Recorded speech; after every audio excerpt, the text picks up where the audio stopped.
को नमस्कार। जैसा हम देख रहे हैं देश भर में कोरोना का बहुत ज़बरदस्त कहर छाया हुआ है और इस कोरोना काल में जो सबको लग रहा है कि समाधान इसका एक ही है, वो है वैक्सीन। दिल्ली सरकार ने निर्णय लिया है कि 18 साल से ऊपर की उम्र के लोगों को फ्री वैक्सीन दी जाएगी।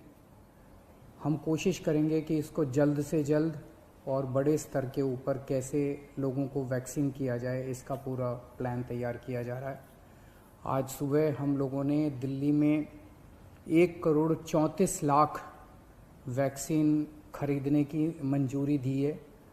हम कोशिश करेंगे कि ये जल्द से जल्द वैक्सीन खरीदी जाए और लोगों को लगाई जाए।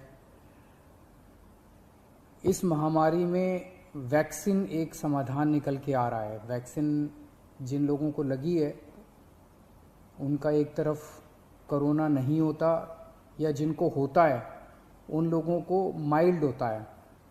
उनमें से अधिकतर लोगों को अस्पताल की ज़रूरत नहीं होती, और अगर अस्पताल की ज़रूरत पड़े भी तो उनकी बीमारी सीरियस नहीं होती, ऐसा देखने में आया है। तो कोरोना एक तरह से अगर वैक्सीन सबको लग जाए तो कोरोना एक ऑर्डिनरी बीमारी की तरह हो जाएगी। अगर होगी भी तो ठीक हो जाएगी।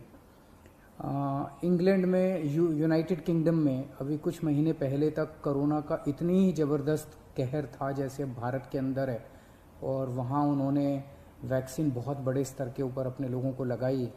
तो कोरोना के अंदर उस लहर के ख़त्म होने का एक बहुत बड़ा कारण एक्सपर्ट्स वैक्सीन को मानते हैं कि जिस इंटेंसिटी के साथ, एग्रेसिवनेस के साथ कोरोना वैक्सीन लगाई गई इंग्लैंड में, उसका कोरोना की लहर को ख़त्म करने में बड़ा योगदान रहा।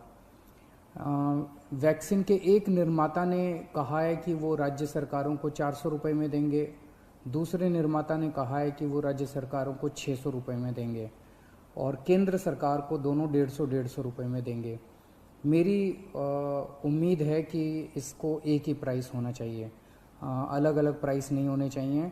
उनमें से एक निर्माता का मैं इंटरव्यू देख रहा था जो कह रहा था कि 150 रुपये में जब वो केंद्र सरकार को दे रहे हैं तो उसमें भी उनको फ़ायदा हो रहा है। तो अगर 150 रुपये में भी उनको फ़ायदा है, उसमें नुकसान नहीं है, तो 400 रुपये में और 600 रुपये में तो बहुत ज़्यादा फ़ायदा है। ये समय ऐसा है जो कि इंसानियत को मदद करने का समय है। ये समय ऐसा है जो प्रॉफिट कमाने का समय नहीं है। देश भर के अंदर केंद्र सरकार ने कई दवाइयों के प्राइसेस के ऊपर कैप लगाए। अलग अलग राज्य सरकारों ने हॉस्पिटल्स के प्राइसेस के ऊपर कैप लगाए कि अस्पताल जो हैं इससे ज़्यादा नहीं ले सकते दाम, इस चीज़ के इतने लेंगे, इस चीज़ के इतने लेंगे। ऐसे समय में जब सारा देश मिलके कोरोना की लड़ाई लड़ रहा है, मैं समझता हूँ एक तरफ मैं वैक्सीन मैन्युफैक्चरर्स से अपील करता हूँ कि एक तरफ वो खुद भी इस प्राइस को खुद ब खुद 150 रुपये पे ले आएंगे। पूरी ज़िंदगी पड़ी है प्रॉफिट कमाने के लिए।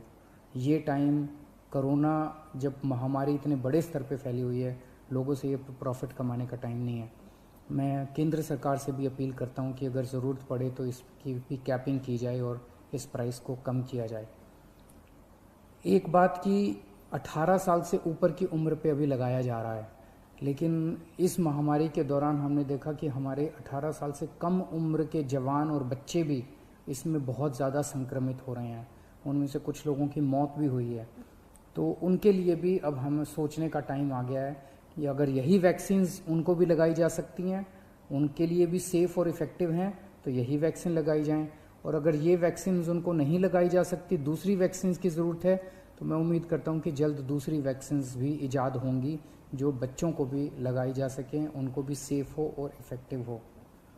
दिल्ली में ऑक्सीजन बेड्स बढ़ाने का इस टाइम बहुत बड़े स्तर पे हम लोग काम कर रहे हैं। अभी मैं राधा स्वामी सत्संग ब्यास के वहाँ पे जो एक सेंटर बनाया गया है उसका मुआयना करके आ रहा हूँ। आज सुबह 10 बजे वो मरीजों के लिए खोल दिया गया है। लगभग 500 बेड्स शुरू किए जा रहे हैं। आज 150 बेड्स हैं, अगले 1-2 दिन में 500 बेड्स हो जाएंगे। उसके 2-4 दिन के अंदर इसको 2000 बेड्स तक और फिर 5000 बेड्स तक ले जाया जाएगा। इसके साथ साथ वहीं पे 200 बेड्स का आईसीयू भी तैयार कर रहे हैं राधा स्वामी सत्संग में। और तो मैं उम्मीद इसी तरह से पूरे दिल्ली के अंदर कई जगह फैसिलिटीज़ क्रिएट की जा रही हैं ऑक्सीजन बेड्स की। मैं उम्मीद करता हूं कि इससे जनता को काफ़ी फ़ायदा होगा। नमस्कार।